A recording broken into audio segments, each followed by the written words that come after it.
Scene 4. The light downstage pours out. Behind is the night sky, a purple king of its domain. The stars soak up the generous gift of light the moon gives, forever benevolent and without depletion. A girl comes out of her house in her pajamas, tiptoeing on the wood of her porch. She goes to a rocking chair and sits. Next to it is a small plastic table. She picks up an ashtray with several cigarette butts. She raises the tray to her mouth to blow the ash over the side of the porch. Then, one by one, she flicks each butt over the front of her porch. Done, she gets up, knocking into the table. An empty beer bottle falls on the table, falls to the ground, cracking into pieces. Alarmed, she goes to hide, running off the porch onto the line before it. As she does, she steps on a shard of glass and cuts her foot. She suppresses a yelp of pain, huddling beside the porch in fear of causing a disturbance. She rises from her hiding place and comes even further downstage into the street, where one lamp clings to the last bit of light in its bulb. She lays down on the concrete and spreads herself out, looking up at the sky. She begins to whistle a tune she seems to know very well. Music from above joins her in response. The stars twinkle each note. Her face lights up with a smile. For once, she is not alone. Blackout.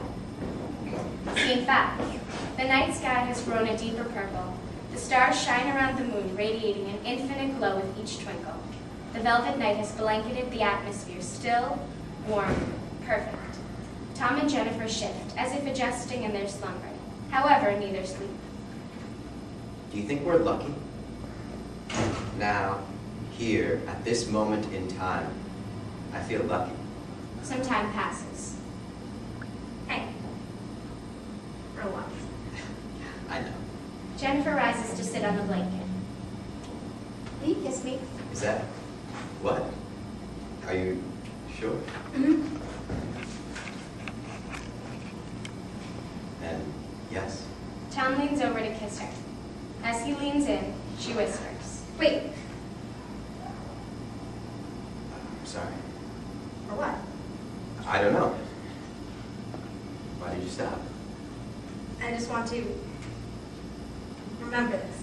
Her hands run over the blanket and onto the sand. She moves off the blanket into the sand. Okay, come here. He does. She has closed her eyes and is running her hands through the sand, where her angel was. She stops. She looks up at Tom and smiles. Okay. He kisses her. A moment into the kiss, they are both smiling as they kiss again. They pause. I know. What? This is... She interrupts him with a kiss. They look at each other after, embracing without a single touch. It's all there. They kiss again and then lay down in the sand, setting their gaze upwards. What time are you leaving tomorrow morning? 7. You're going to be exhausted. I'm going to be exhausted the next 4 years of my life. Might as well get a head start. Jennifer raises a hand to his cheek. When was the last time you shaved? Wednesday? Are you sure that's not sand? I'm proud. Really? I like it on you. It's good. He rises slightly and kisses her before resting his head on her shoulder, eyes closed, facing in, as if to drink up all he can of her in this very moment. Thank you. They relax. Jennifer begins to whistle a tune she knows very well. Is that it? Yeah. He listens and she starts again. The scene slowly fades out, succumbing to the weightlessness of the night. Scene 6. The night sky transforms into bright daylight. The moon and the stars have retired. The beach is bare. Empty light devoid of any richness whatsoever envelops the scene. A mother enters, carrying a small cooler, an umbrella under her arm, and a bag with beach towel, sunscreen, and magazines. Her son follows behind, clutching his copper spaceship pencil sharpener. The mother begins to set everything up. Umbrella first, followed by towels, open cooler, then magazines out by her tower, while the boy stands downstage of her, looking up, out, and over again. He searches. The mother has removed the sunscreen from the bag. I told you it'd be nice out this weekend. The boy is silent, still looking. Honey, come here so I can put some sunscreen on you. You don't want to burn. He walks over to her.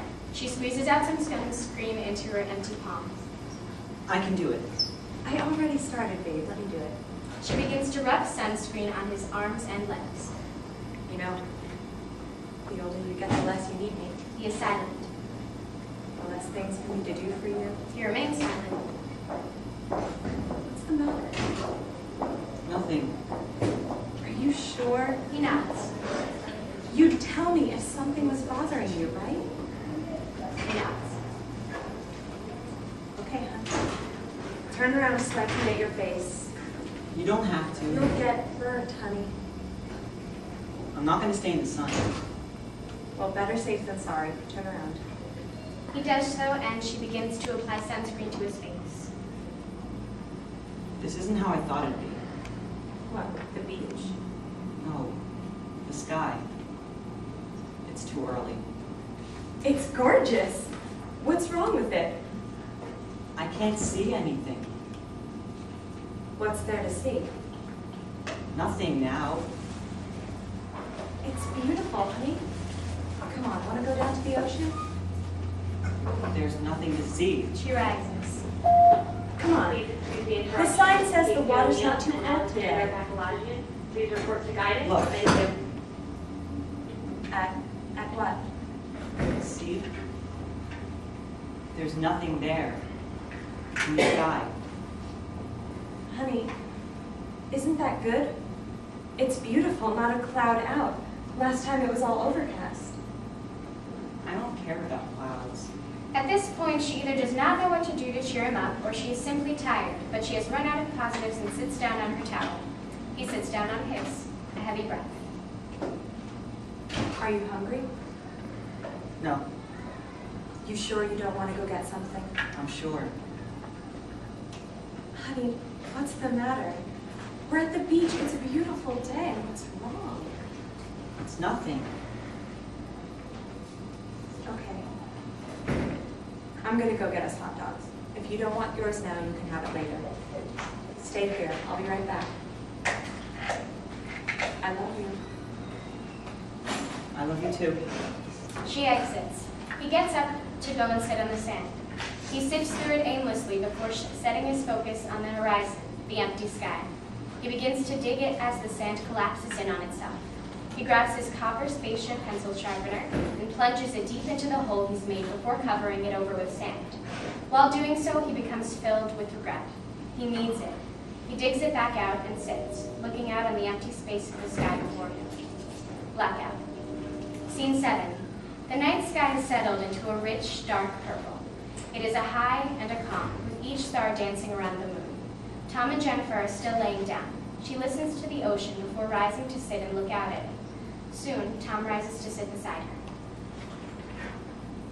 What are you thinking about? The water? A pause. At night, you can see the moon and stars in it. Past a certain hour, it all becomes sky. All blue. She traces the horizon with her eyes, erasing it, blurring it. When did your outhouse swim? I was 11. Wow. Here? Yeah. I taught myself. Really? Yeah. Did someone teach you? I never learned how to swim. Really? Tom? Yeah. Will you teach me? Absolutely. They sit, looking out at the sky, the ocean, the blue before them. The light fades. Scene 8. Day. A girl sits on a stool well behind the counter of a snack shop. She has a hot dog bun and tears small chunks that she has tossed out the window before her onto the beach. The mother enters. There is no one at the counter, the register, or the kitchen, only the girl. Excuse me, are you open? The girl is caught off guard. She turns around on her stool by the window to face her. What? Are you open? Yes. No. I think they went to go get some things for the store for today. They'll come back. I think it should be by 1. Oh, okay. Thank you.